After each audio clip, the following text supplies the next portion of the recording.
See you. Thanks for everybody joining us this morning. Before we get started, Kenny, I want to make sure that on behalf of everybody at the Chamber of the Community, and a lot of people worked really hard on the putting together what I think was an overwhelming successful one-year anniversary candlelight vigil. Very well done by the city, everybody that participated. Very nice job a few weeks ago over at the Clock Tower. Thank you. Good morning. Morning. Thank you all too. Appreciate you guys. I hope everybody had a good weekend. Hey, did anybody else have problems, or is that just me, of course? No, there were others that had problems. There's several that just had to call in and just have audio. Well, Marla, thank you for getting me all straightened out. You're welcome. It. I had a friend yesterday that had a problem. I think there's an update with Zoom that's messing people up, maybe. Yeah. So I usually wait till just a few minutes before, and then Rocky came in and Travis came in, and I was right on time. And then sure enough, as luck would have it, it messed up on me. That's right. It's like waiting for Air Force One to land, Kenny. Take all the time you need. We're just glad you're here. Oh, yeah. How are no, you? I just hope I'm doing fine. I hope everybody else is doing well. Mark, do you want me to just start off and talk about some things, or do you want to be opened up for questions? No, that'd be great. If you want to go through a quick list of an update, save some time for Q&A. I don't know if you were had your speaker on, but thank you to you and entire team Mount Juliet and all the people that worked so hard to get the to make the candlelight vigil such an overwhelming success. Very well done. Well, I appreciate the chamber as well. It was a good partnership. Our lights didn't turn out quite as good as we would hope they would have. We had those rays of hope, we sort of called them, and if you were closer to them, you could see them fine. I was hoping for something a little bit better, but I want to thank Raj Patel for stepping up and sponsoring those lights. That's about $1,700 donation, and those guys are great community partners, so I really appreciated that. And also Mr. Alex Mullins for the sound and the audio and the lights. So really appreciate him doing that. But yeah, everything's going great in the city. Sales tax continue to be high. I will say this with a little bit of caution, just for me. I tend to overthink things, and I've enjoyed the sales tax being high. But I think now that we're it's summertime, you're noticing a lot more people traveling, and all those numbers may come down a little bit. I hope they don't because of online e-sales. But if for some reason they do come down, I think it's because a lot of people have some pent-up demand for going somewhere else. As y'all know, a lot of people want to do a lot of traveling right now. So when they travel, of course, they take their money somewhere else.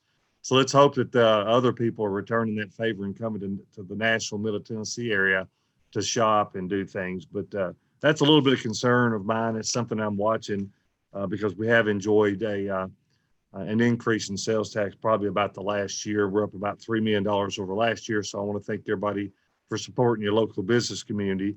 And just to name a few of those businesses we've got recently are some of the ones that's coming. I was going to read off a quick list here. Oscar's Tacos, Jeremiah's. Jeremiah's is a sort of like a shaved ice cream type of thing. It's going to be coming close to the Christmas place, the Christmas store here on Mount Juliet Road, and also Dunkin' Donuts. And so they should be coming up on the next planning commission agenda to start that next phase of buildings on that site. The Christmas store, fire marshal went over this morning to inspect the elevator.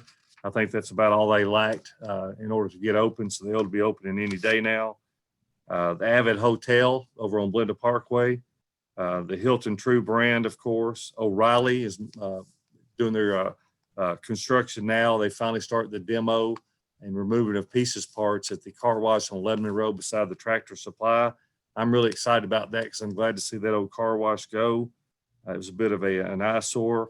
The Candied Rib, all they're waiting on is their sign permit. As soon as they get their sign permit, they'll put the sign on top of their building. They're on Mount Juliet Road right across from the Mount Juliet Middle School. Very excited for them. If you've been by the old Logans, you've noticed that they're doing their remodel on that building. I don't know if anybody's been by there recently or not, but excuse me, I keep losing my voice. And so that's going really well. Advanced Auto Parts, of course, is moving into the old Pier 1 location. There's also a place going in the side of it, and I don't know that much about it, but it's called Smoking Glass, and it's sort of like a pipe and tobacco store that will be going in part of that location. Premier Martial Arts, right now they're renting a temporary space on Lebanon Road, right across from where Crystal used to be, right there where Abachi Jr. is. They're in there temporarily, but they're moving into a new location over at the Public Center. So we're excited for them. And JDK's, which I think most everyone here is familiar with, and I see Miss Julie on here. I think that they'll be relocating a little bit further down Lebanon Road. I talked to Mr. Ruleswold a few weeks back, and he was telling me that they were moving. And Hyper Wellness is a place that's moving in beside the Logan's restaurant. They're on Blend Parkway, and also the Cadillac dealer. We're still working with them for the location beside Rocky Williams, and they've got a few hurdles. The hardest problem they've got there is there's an easement for a driveway that goes to the 40 acres behind them, and the problem they've got is they're not sure they've got quite 5 acres, which they need to make this dealership work. So they're still working that out with the engineering folks. Time you add the detention and other things into it. And so if they can't find 5 acres there, that site won't work and we'll have to start all over. So that's just a few of the businesses. There's quite a few others that I've left out. I don't know if anybody's heard or not, but we've got a submittal for the old Capital City Market on Highway 70. If everybody's familiar with that, at the corner of Mount Juliet Road and 70. I know everybody'd hate to see that old building go, but there's a new development looking at that and the site beside it. So they've submitted to the city. I can't name who it is yet, but some people may know who it is. So I will pause for a second, see if anybody's got any questions about any of those businesses.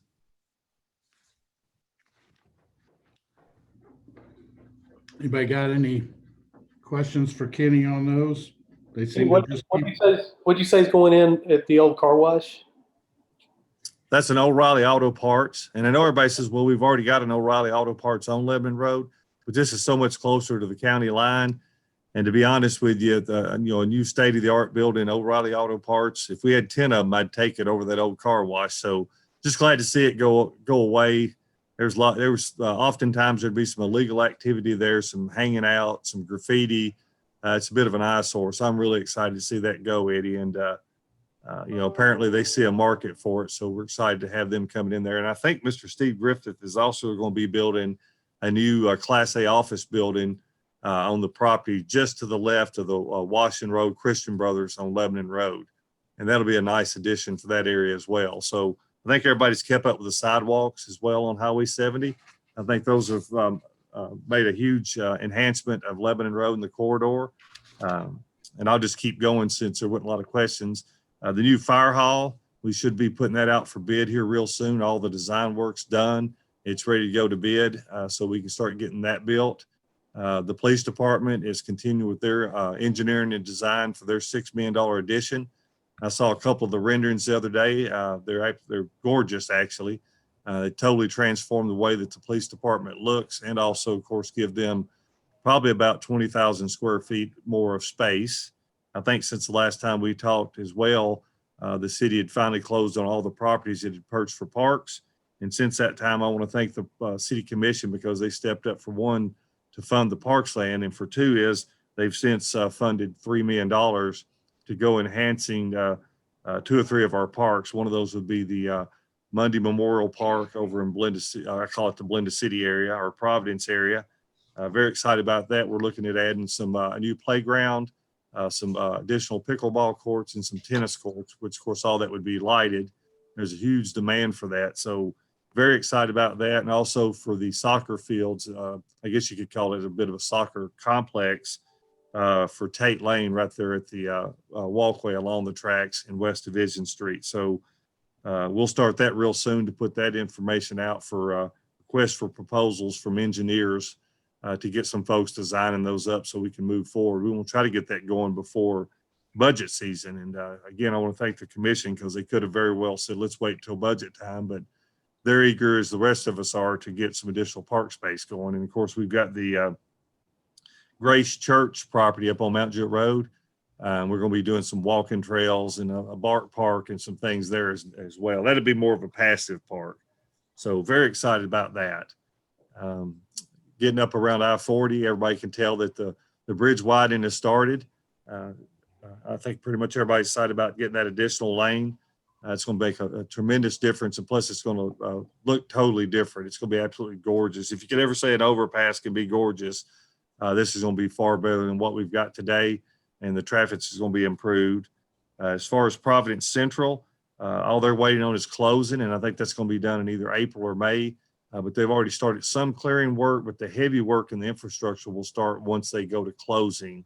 The roads and all that's already approved, but of course they're not going to start that until they close on the land. So look for a lot of activity here real soon for Providence Central. If everybody's, I assume everybody's familiar with where Providence Central is. So I'll pause again for any questions. I know I'm going through this pretty quick. Kenny, there's some land that's cleared across from it's on Lebanon Road in between Springs Baptist and the new Dollar General on the opposite side of the road. Yeah, let me think. The new Dollar General, the one further down the road, Eddie? Right. That's grade A construction's office. Yeah, okay. Yeah, grade A construction, they're the ones that have been so instrumental with the new Green Hill High School, if anybody's familiar with them, and some of the type of work that they perform. It's a pretty big outfit.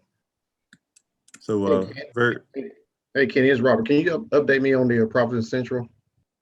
yeah, the Providence Central, if anybody's familiar where that's at, that's back behind where the Marriott is. Is everybody familiar where the Marriott is? If you envision going down Providence Parkway there and cross the Mount Juliet Road and keep going straight past the Dollar General store and the new hotel, and it runs back in there, Providence Central is all that land between there and Central Pike. It used to be referred to as the Golden Triangle. And what the plan is going to be is that Providence Parkway or Providence Way or whatever you want to call it there by Kroger, that will go straight across, and that road will continue all the way over to Central Pike. And what's exciting about that is Adams Lane will be rerouted. I don't know if everybody remembers where Graves Fitness used to be on at Adams Lane. Well, that will curve and go through Providence Central. And so which means that Adams Lane will be rerouted, will no longer exist beyond Graves Fitness or the daycare that's there. It will go through, so it'll still exist, but it'll go further southeast, excuse me. And so what's good about that is then all that frontage on the interstate will then become frontage for buildings. And then the first thing to go in there is a set of high-end apartments. And again, I know how some people feel on apartments, but I will say this, apartments are normally, or residential is what normally kicks off a big development like that. That's a couple 100-acre development. And if you go look at Vintage Station, and I encourage everybody listening in this morning to just don't look at the outside of Vintage Station, go over and take a tour. I think you'll be quite amazed. If somebody was to blindfold you, take you into Vintage Station and unblindfold you, you would think you were at a resort hotel somewhere on vacation. That's just how nice it is. It's almost an insult to call them apartments. Apartments that maybe we grew up in when we were getting out of school or getting off on our own or whatever are totally different than what's being built here in Mount Juliet, Tennessee. So if you get a chance, take that tour. But Robert, I hope that helps a little bit. Providence Central, the first thing you'll go in is about $7 million in road improvements. Every bit that's got to be done on the front end, which I think is very wise on the part of the commission. The developer agreed to do that. And what's good about those improvements is those improvements will help day one with traffic that already exists in the Providence area.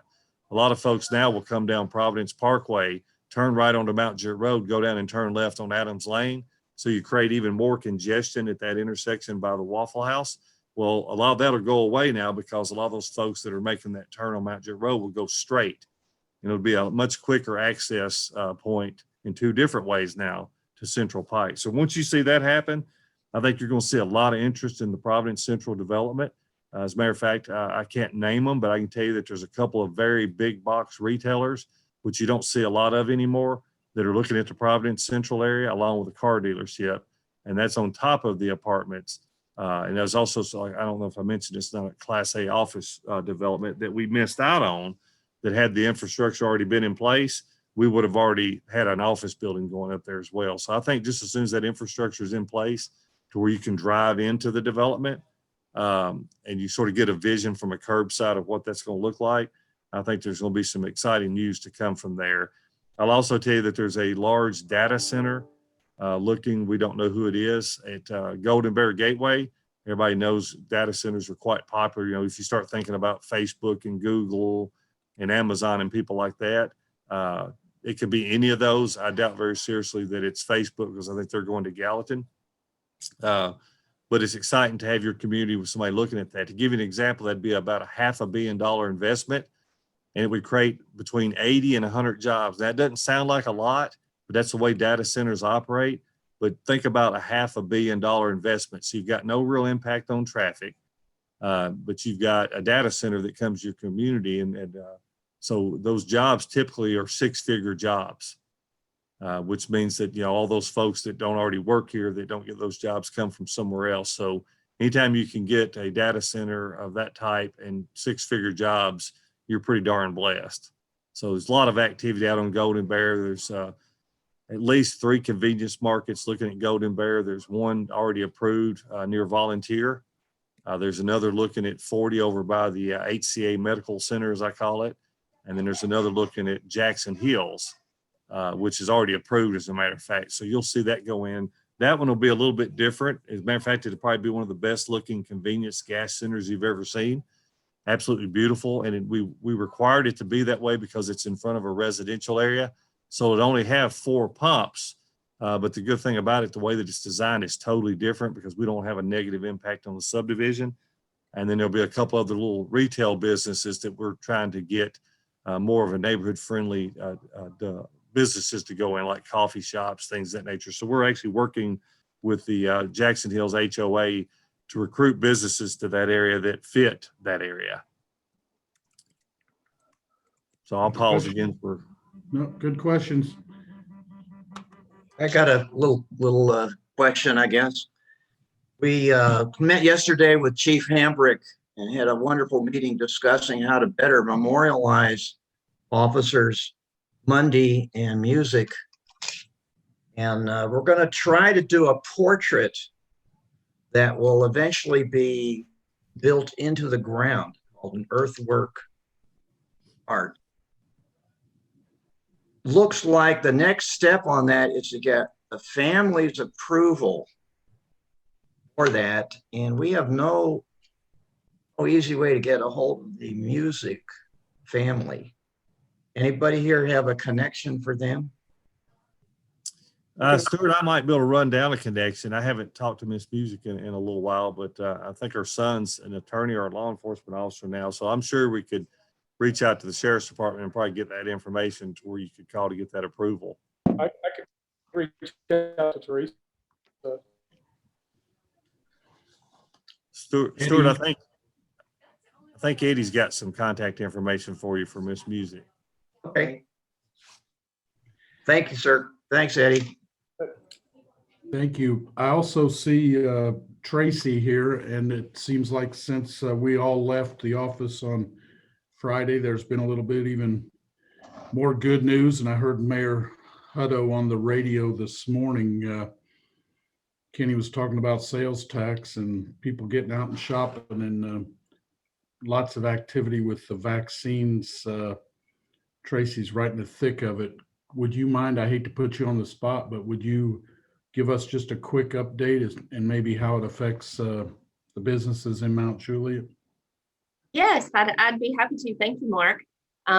Just to let everyone know, Vanderbilt Wilson County Hospital is acting as an extension of the Wilson County Health Department, and we are vaccinating eligible individuals.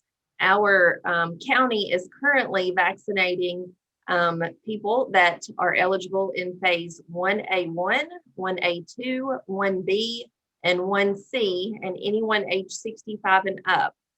Here at the hospital, we're only able to vaccinate on a first come, first served basis. And we do this Monday through Friday, 8 a.m. to noon.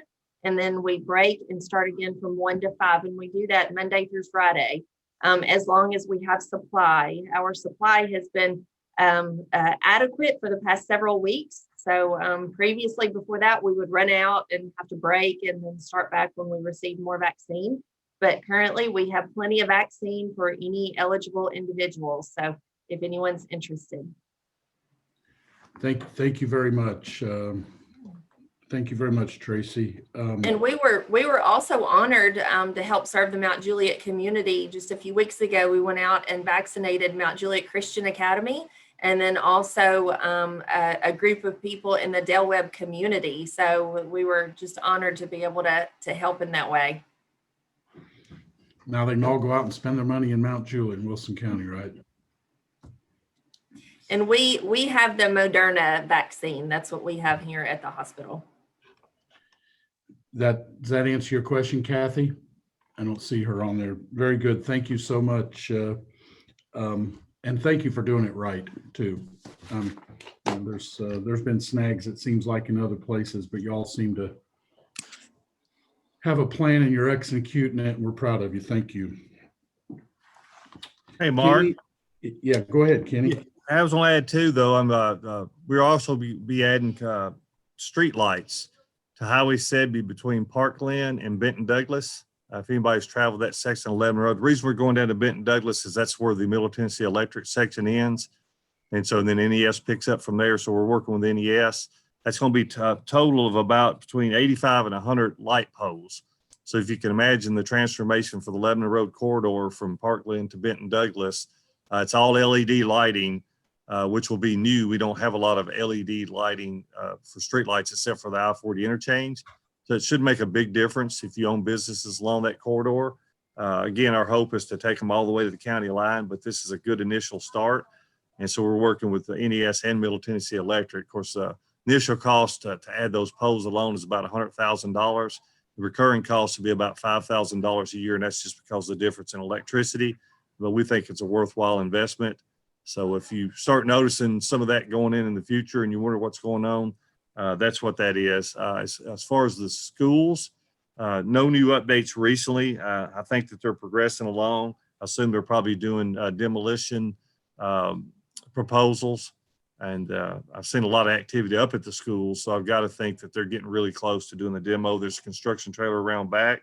And if you've noticed too, First Baptist Church and Mount Juliet Christian Academy, they're fixing to do their big addition as far as the sanctuary addition to the front of the building, which will bring it a lot closer to Mount Juliet Road.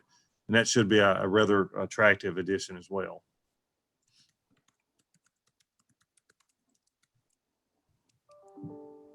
Very good. Anybody have any other questions? I was kind of looking through my notes from the last time, Kenny, and looks like you pretty well covered everything. I did make some notes that has there been any movement on the relocation and addition of some of the stoplights at our busier intersections? Yeah, I'm glad you asked that, Mark. Good question. I do know the city funded, stepped up, and I'm going to give Commissioner Hefner, I think he was the one that sponsored it, and the commission voted unanimously to add 3 additional traffic signals. I know traffic signals aren't something that a lot of folks get excited about, but if you ever try to get out of some of these secondary streets, they're a big help. There'd be one at Oak Hall and Mount Juliet Road, one at South Green Hill and 70, and also one at Curd Road and Mount Juliet Road. So I hope I've got those right. Sometimes all these traffic lights start running together, but very excited about that. I think it's going to make a tremendous difference. And because the city's paying for those, it won't take near as long to get them installed. Of course, we still have to get the approval of the state. And you still have to work with the state on design. But once that's all done, it's just a matter of going from there. We're also going to be adding a left turn lane into Two Rivers off of Blenda Parkway. Which that doesn't sound like a big deal, but if you've ever traveled through there and you've got quite a few cars going eastbound on Blenda Parkway and one car goes to turn into Two Rivers, sometimes it creates a little bit of a stoving up there. And that's about a $75,000 project. So sometimes when you think, oh, just a little left turn lane, there's a telephone pole that's got to be relocated, the design, the stormwater, all that's got to go into that. So I'm excited about that. Appreciate the commission. You'll also notice here real soon, our mini pumper fire truck should be arriving real soon.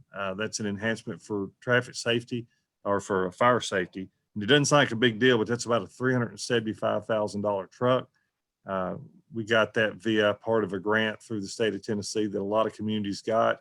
And that was one of the things that we put some of the money to is public safety. So what'll happen is eventually is when the new fire station opens at Green Hill, the ladder truck that's behind the city hall now will move to that new location, and the mini pumper will stay here in the center of town. And what's so good about a mini pumper, just envision a smaller fire truck. A lot of these homes that are built, if you think about it, some of them are on singular driveways where you have to cross a creek or a small bridge. Well, your big, large fire trucks can't get there. So with a mini pumper, what it enables you to do is get to these fire calls that you otherwise couldn't get to with a very large fire truck. So it's a big step in the right direction for our city. So if you think about it, we added 9 firefighters recently. I think the fire chiefs won't ask for 9 more in this upcoming budget year. Of course, that'll be up to the commission and to approve that, and also a brand new fire hall and a mini pumper. So that's pretty good in a year's time for a city the size of Mount Juliet. So we're pretty proud of that. Public safety, of course, is always #1. So you think about a new fire station and a $6 million addition to your police stations, pretty good. So somebody's Got another question for you there, Kenny. yeah. How come the board of commissioners are unpaid? Well, they are paid. It's not a huge stipend. I will say this, they give a whole lot more work back than what they get paid. They are paid, and I think that we're topped out as a city on what the state will allow you to pay commissioners and your mayor. I will say this, my personal opinion is they're not paid enough. So I agree with you there, Stuart. So you're probably right. It's almost like being paid nothing. And sometimes you'd question why they get into it, but I can tell you they do it for the public service. But there's not a lot of payment. I want to say it's a little less than $1,000 a month, but maybe $800. But you're right though, Stuart. It's next to nothing, so it might as well be nothing. We've tried and we've asked before, but there's a limit for a reason on that in the state of Tennessee and in other communities. For example, I think the lieutenant governor in Texas, I don't think that that position's paid at all.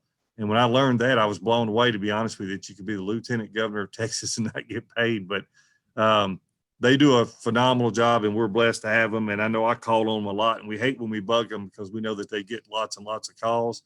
But I hope that answers that, Stuart. They are paid. It's just very nominal. Not near enough. Hey, Kenny, 2 quick things I don't want to go unnoticed. The turning lane at the clock tower is going to be a very welcome addition.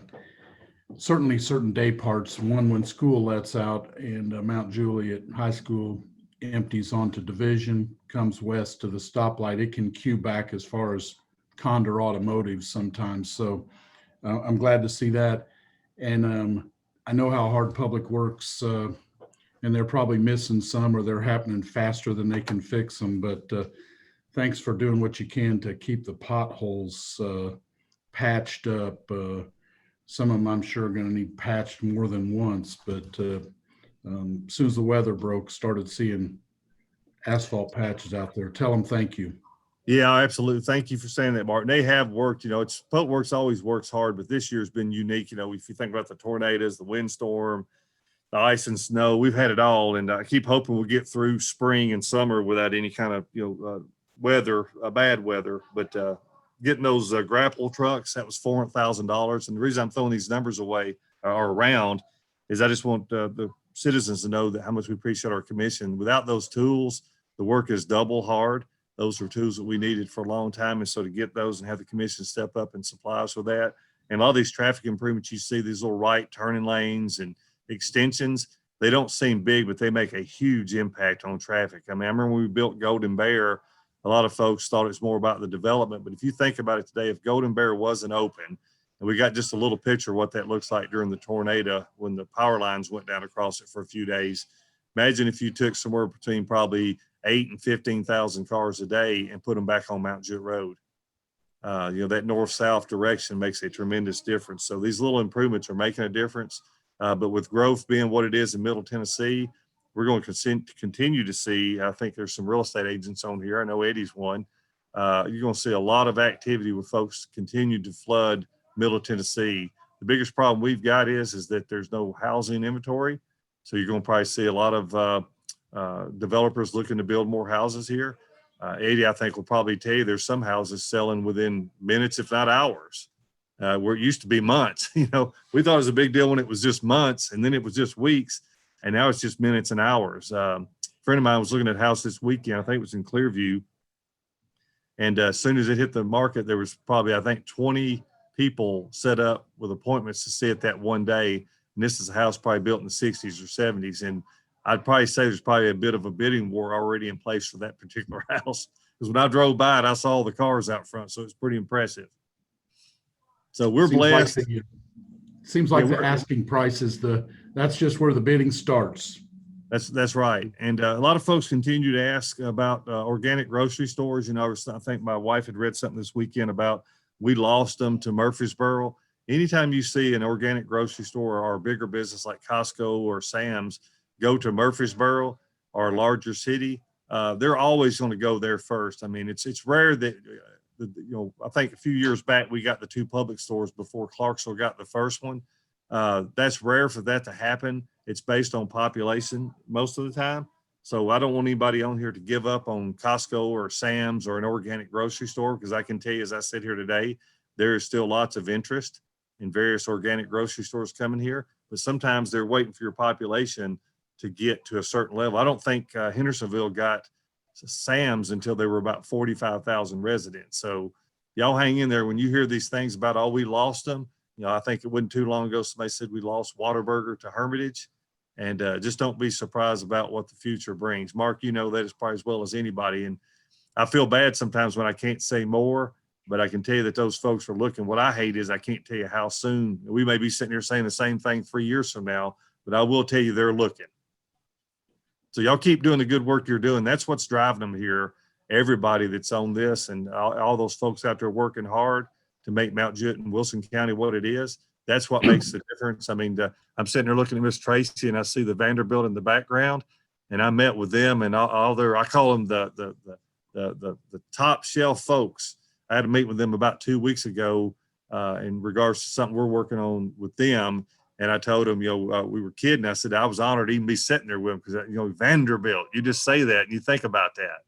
So who'd ever think that some of the things that's going on in our county would be going on? And that's because of everybody that's on here and all those other people. I'm just the lucky one. It's sort of the getting to ride along with you guys, and hopefully we're not letting you down. Y'all feel free to, Mr. Jim, I see him on here this morning. I know Jim will call periodically about some things, and I always feel bad because y'all are like family. You know, these are the people that you've watched grow up. Miss Kathy on there, she always used to say, on your face or in the case. So I'll never forget that because she worked at the eyeglass. So everybody on here in some shape, form, or fashion, when I think of you, I think of something special to some time, you know, like Miss Kathy and, you know, and being on the board with her with the animal stuff. And so it's pretty good stuff. And I feel that way about every one of you. And let's keep doing this. Let's make this the best year ever. And Miss Lisa, thank you for sharing that mean husband of yours with us here at City Hall. Miss Lisa's husband is one of those fine gentlemen that works on our City Beautiful team. And I can tell you one thing, that guy just gets in it and goes. He might not say 3 words a day, but I tell you, he knows exactly what he needs to do. So he's made a big impact in keeping our city looking beautiful. And so I can't thank him enough. So we're just blessed. Just blessed. And it won't be perfect as we go forward, but we're going to do everything we can to make sure that it is. If Lisa can keep her husband only 3 words a day, Kenny, the training program she has is phenomenal. So, I know it. Yeah, and if you could even keep me to 3 words a day, that'd be a miracle. Unbelievable. Hey, as we wrap up, there's one other thing that has evolved, and it started out called the City Conveners, and then really took on a life of its own with such broad-based community support. They are in a place now that I don't think even they could have imagined as they evolved and put their plans into action through the tornado and the pandemic. But Everyone's Wilson is a very unique program that makes Wilson County, Mount Juliet even more special and certainly unique. But there's a lot going on, and our luncheon speaker on Wednesday, as we transition back into in-person luncheons this Wednesday at the Marriott. Daryl Crouch is the program, and he has resigned from Green Hill Church and will become the full-time director of Everyone's Wilson, and that's a big deal. We still have a few seats left. If you'd like to come and hear Daryl on Wednesday, please go online and save your seat. Once we reach capacity, COVID capacity, we will have to shut off registration. So that's all I've got. Kenny, thank you for your time. Everybody, thanks for hanging in with us. One question. There's a question in chat. Miss Kathy is asking if there's any update on the county clerk's office move. Yes, I don't have the exact, great question, Miss Kathy. They've got to be getting real close. Of course, they're still located behind City Hall, which has spoiled me since 1994 being back there. So I'm gonna have to go further to get my tags in the future. I couldn't just walk out the back door. But Miss Kathy, they've got to be real close to getting that ready for moving in. And I do know that I think they're looking at adding some other uses that we don't have on this end of the county into the existing building behind City Hall. I know there was talk at one time about passports and things of that nature that you have to go to the county. And Miss Kathy, I will try to get you an update of a better time and text it to you once we get off the call. But it's pretty neat when you're getting additional services coming to this end of the county. The clerk's office has been great there in the back. They do a great job, but look for some additional services coming back to that building here real soon. Thank you much. Thank you. That's good. And if they have any luck, there's legislation making its way through the state legislature where you can get a 2-year tag. Once we get rid of the emissions and you don't have to do that, you'll be able to buy your tags for 2 years instead of having to go renew your tags every year. So keep your fingers That'd be crossed. awesome. You can do that. So, all right. If nobody has anything else, Kenny, it's always great to see you. Thank you to you and Team Mount Juliet, everybody. Let us know if we can do anything to help you. Shop local. Hope to see you at the luncheon on Wednesday. Good Thanks, afternoon. everybody. Thanks, Bye. Kitty. Thanks, Thank Mark. y'all. Sorry about being late.